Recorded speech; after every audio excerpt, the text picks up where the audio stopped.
Okay, so good morning, everybody. And today is an exciting day because we are starting the second part of Tanya, which is called Shaar, Hayichud, V'Ha'emunah, the gate of the oneness of Hashem and faith in Hashem. So before the Alter Rebbe actually begins this part of Tanya, he has an entire chapter, which is an introduction. So this second part of Tanya is actually based on the first part of the Shema prayer, the verse Shema Yisrael, and the second verse, which is Baruch Shem Kavod, Malchuso Olam Va'ed, which proclaim the unity of God, which proclaim the oneness of Hashem. And although the unity of Hashem, the oneness of Hashem, seems to be one thing only, we are going to actually study in this part of Tanya how there is a lower level unity of Hashem and a higher level unity of Hashem, which seems contradictory, but we will get into that in the future chapters of Tanya. However, before the Alter Rebbe starts off this topic, he gives an introduction, which he actually calls this introduction with the name Chinuch Katan, the education of a minor, the education of a child. And this chapter of introduction gives us tremendous insight, firstly, into education. But the reason why the Alter Rebbe calls it the education of a child is not necessarily because it's only for a child, but because some of us may be at the level of a child in our spiritual avodah, in our spiritual service of God. So he starts off quoting the well-known verse from Shlomo HaMelech that tells us that when you are educating a child, Chanoich lenar al pi darkei, educate a child according to his way.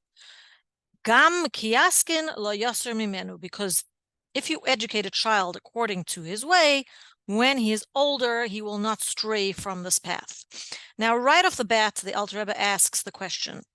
Something is a little strange about this, because when we say educate a child according to his way, we are implying that his way, the child's way, is not the real truth. In other words, it's a kind of concession to the child, a little bit of a compromise. So therefore, when we say educate a child according to his way, what benefit can there be from him not straying from this path as he gets older, if it's not the complete truth and only a concession to him?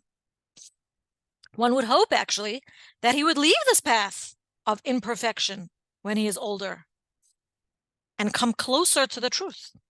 So that's the question that the Alter Rebbe starts off with. And then he goes on to explain that the root and foundation of all mitzvahs is love and fear of Hashem. Now, we have spent 53 chapters discussing this. The reason why we have to love and fear Hashem is in order to avoid sinning and in order to have the motivation necessary to perform the positive commandments as well. He specifies these two words, root and foundation, which you could think means one and the same, but we know that the Alter Rebbe spent 20 years writing Tanya. Sometimes he would spend many months and years deciding on an extra letter. So every word in Tanya is very important. Roots and foundation have a slight difference between them. The root of a plant is its life force. It's what gives it life. The foundation of something remains at the bottom of a structure to support it. It is a permanent base. If there was not a foundation to a building, it would crumble, right? In other words, the root could be seen as the motivation for a mitzvah. And then you could think, oh, great. So if love of Hashem is the motivation for the mitzvah, while I'm performing this mitzvah, I don't really need this motivation because I'm already performing it, right? So maybe the love of God is not so necessary now that I'm in the throw of things and have gotten used to performing said mitzvah. So that's why the Alter Rebbe adds the word foundation, because not only is love and fear of Hashem necessary to motivate a person to perform the mitzvahs, but which could be discarded, right, as needed, but it is the foundation, the background of mitzvahs at all times. Therefore, if a child is educated, if a child is taught from a young age to love and fear Hashem, what does that mean practically? Practically, that means we teach a child to have a personal relationship with Hashem. And remember that when we say child, we may be referring to ourselves who are on a children's level spiritually. We have a personal relationship with Hashem that will stay with a child as he gets older.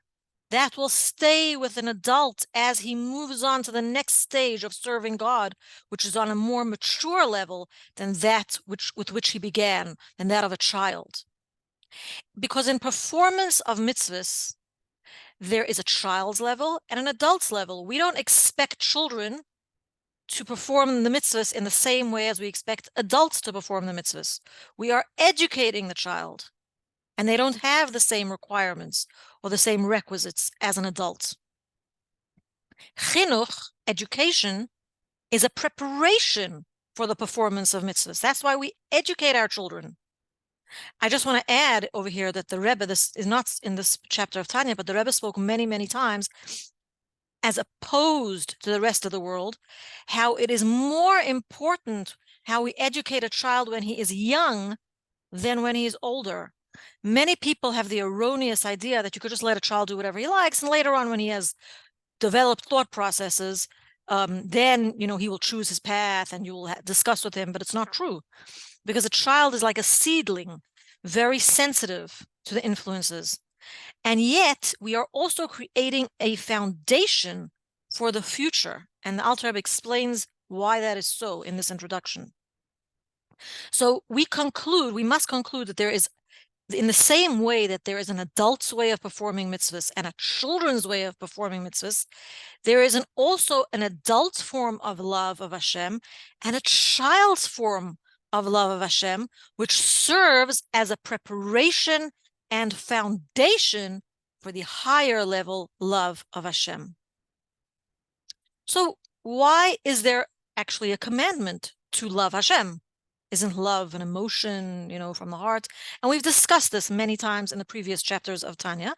And Moshe Rabbeinu did say to the nation of Israel, Asher anochi mitzaveh eschem la'asoisa, I am commanding you to do this mitzvah. It is an action mitzvah, la'ahava et Hashem, to love Hashem. It's interesting.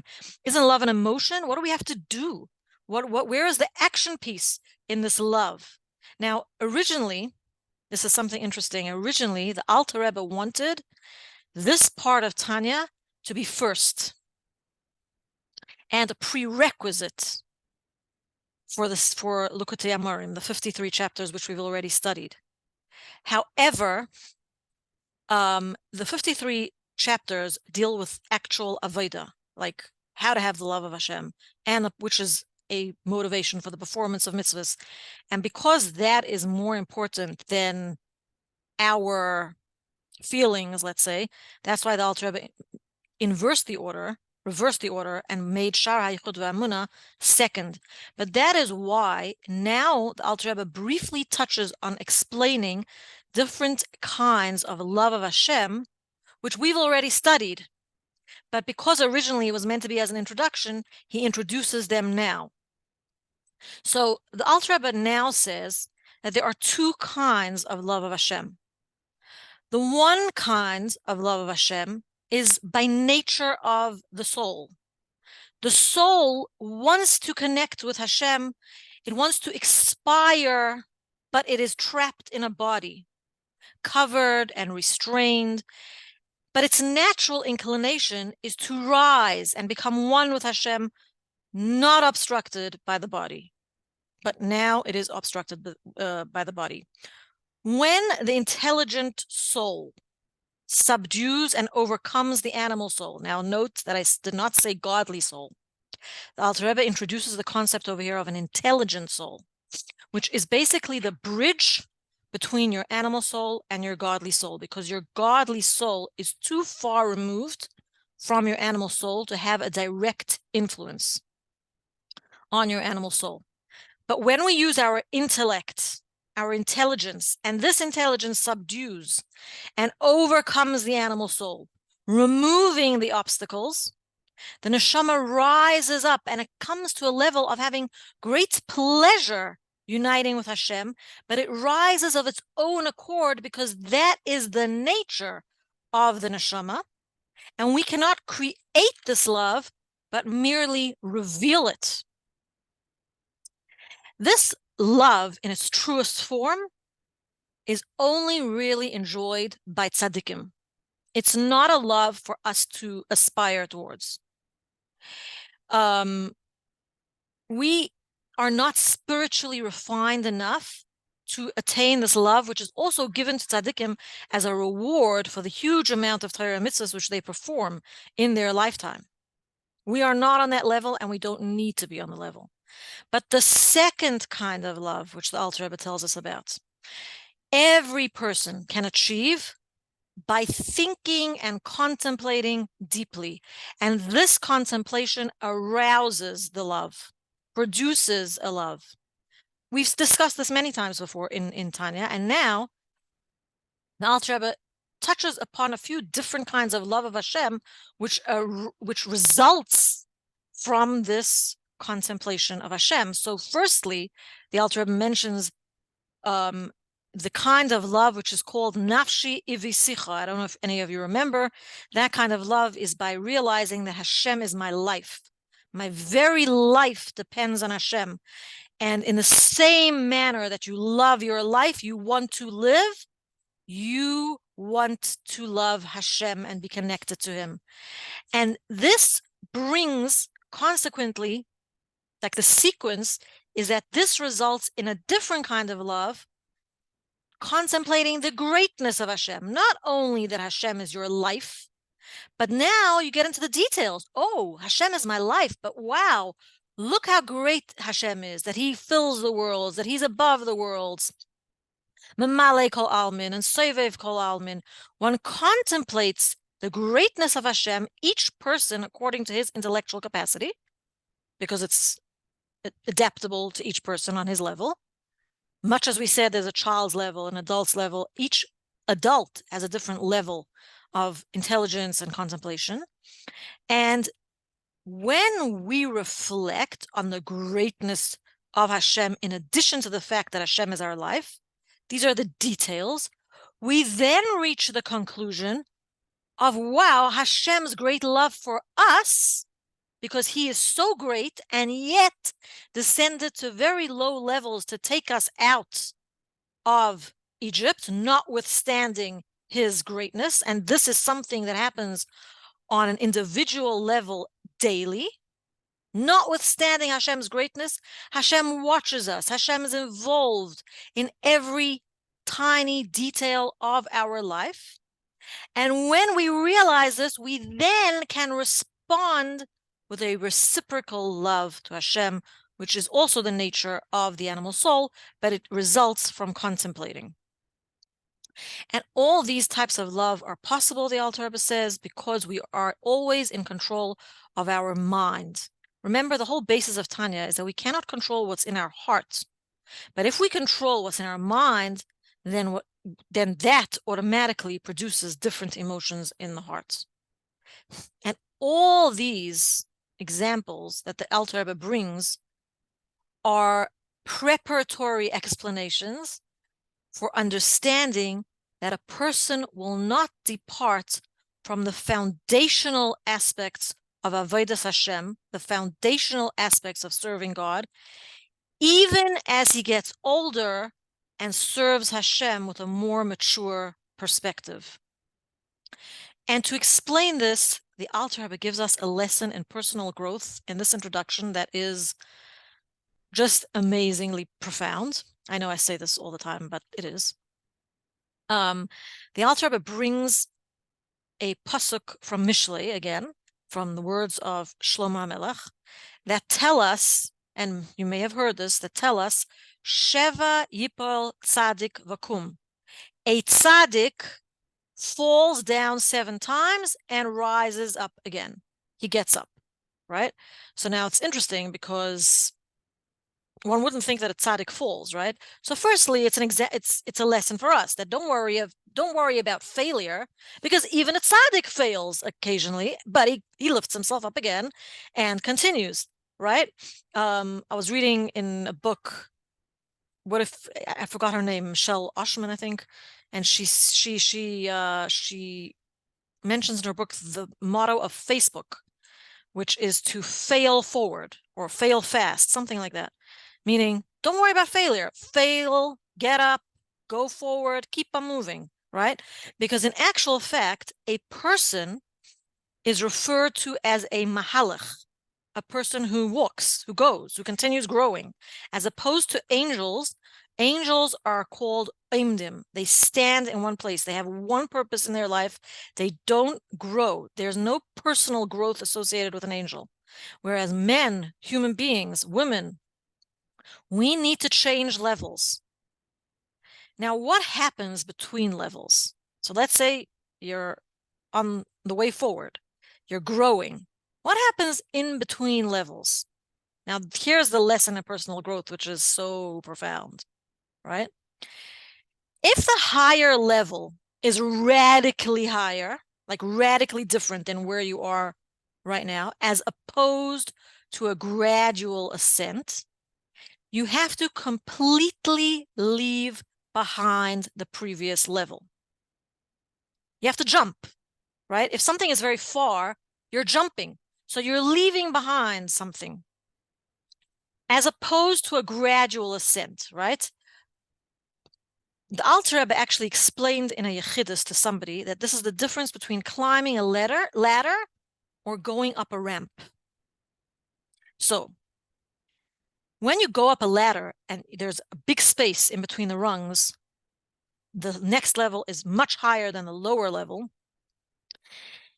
The in-between stage, you may feel like you're falling because you have to remove your foot from the lower rung to get to the higher rung, right? But that in-between stage, you're not as high as you were when you took the step to the higher level. So you kind of like go down and then up. You're feeling insecure because there's a moment where your foot is not being supported. You have to, can you remember when you were a child and you were like climbing a jungle gym or some kind of equipment, and it's scary because you have to let go of the bottom in order to go higher, right? So that stage is called a nafila, a fall. When you climb a ladder, in order to get to the next level, you have to remove your foot. But what happens when you go up a ramp, right? When you go up a ramp, it's much more gradual. You're going step by step. You're still connected to the lower level, and that level, that kind of growth, the Alter Rebbe tells us, is not as effective as jumping to the next level and having this empty space where you may feel like you're falling, but in actual fact, you're not falling all that much. And he explains why. You may be feeling very insecure in this in-between stage, right? Yet it's the only way for a person to get to the next step. This empty space makes you feel like, oh my gosh, what am I doing, right? I'm sure everyone has experienced this when you've taken a big decision or you're changing something in your life. There's this moment of profound insecurity. You're not doing it gradually. I'm just going to take a leap of faith, right? So the Alter Rebbe tells us, don't worry so much, because when a person falls, he doesn't completely fall. Ki yipol loy yutal. When a person falls, what he had before is not completely taken away. When a tzaddik falls, he remains a tzaddik. He doesn't fall to the level of non-tzaddikim because of all the work that he's done up till that point. right? Now, what does it actually mean for a tzaddik to fall? Obviously, it's a very, very different level of our avodah, very, very different perspective. The tzaddik may lack inspiration. He's not doing anything wrong, obviously, because he's a tzaddik, but maybe he wasn't so inspired. Even if he were to fall drastically, become like a robot, just doing the mitzvahs, right? And have a lack of a major lack of inspiration, let's call it that let's call it that. He still retains the level that he had before he was a tzaddik, the way he was trained when he was a child. So we see how important the foundation is, which is why we say teach a child according to his way. Gam kiaskin lo yoser mimenu, even when he is older, he won't stray from this path. That does not mean that he didn't grow, but it means that the foundation remains. In other words, we need to have a foundation for our service of God. Doesn't mean if you're a physical child, doesn't make a difference if you're a physical child or a child spiritually on the beginning of your journey. So what is the foundation of all avodah? The foundation is something which arouses love and fear. It's something that lasts forever, because love and fear can fluctuate. Even in a human relationship, although we have a basis of love that doesn't depend on anything, right? Sometimes we feel more loving and sometimes we feel less loving towards our spouses, towards our children, towards our acquaintances and friends, and right? We know that there's a basic love there, but sometimes it's not so revealed. Sometimes we're annoyed, right? So that fluctuates. But a foundation cannot fluctuate. Foundation has to be strong. A foundation has to be a base. What is the foundation which thereafter arouses the love and fear of Hashem?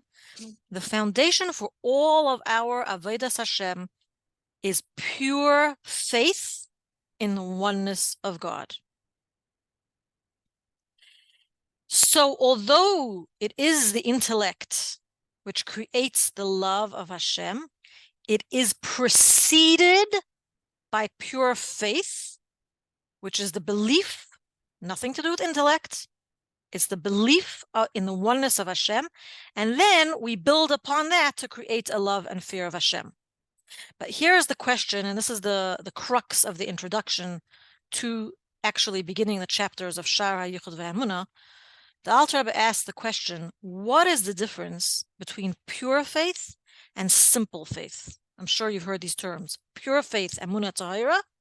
Simple faith, emunah pshuta. Sometimes we see people who are not so knowledgeable, let's say, and we say, oh, they have such a simple faith in God, emunah pshuta. And then there's something called pure faith. Pure faith is really the foundation for everything. But pure faith is not a combination of faith and intellect. So faith is above rational thought. Faith is not something you can rationalize. It defies logic. It's above our intellectual capacities.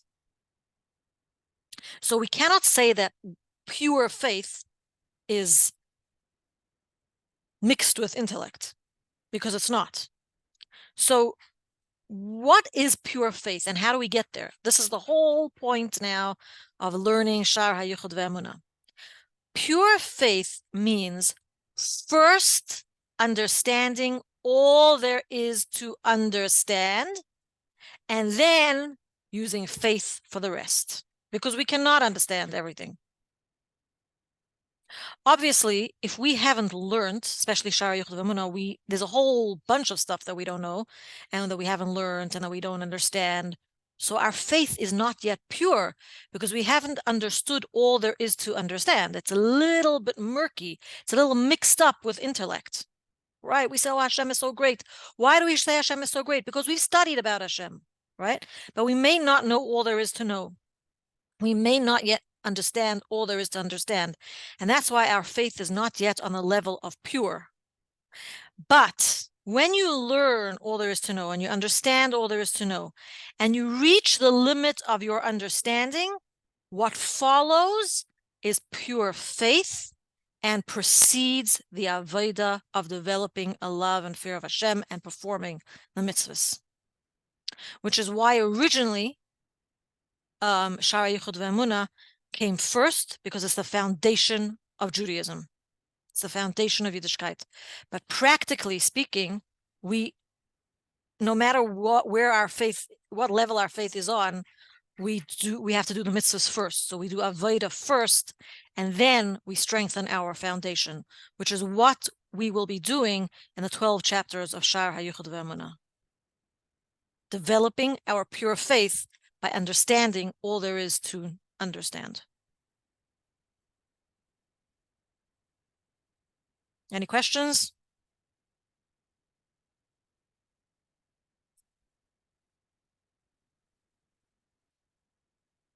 Does a tzaddik do his avodah like without any like personal reasons? What do you say? Yeah. A tzaddik does avodah because of Hashem.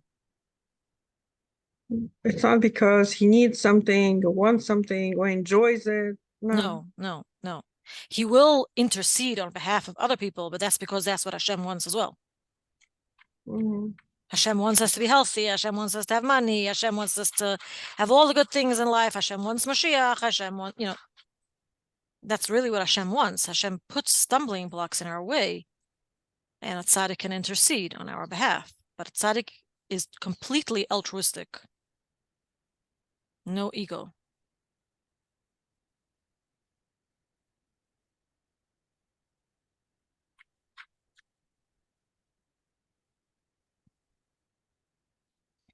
Okay, let me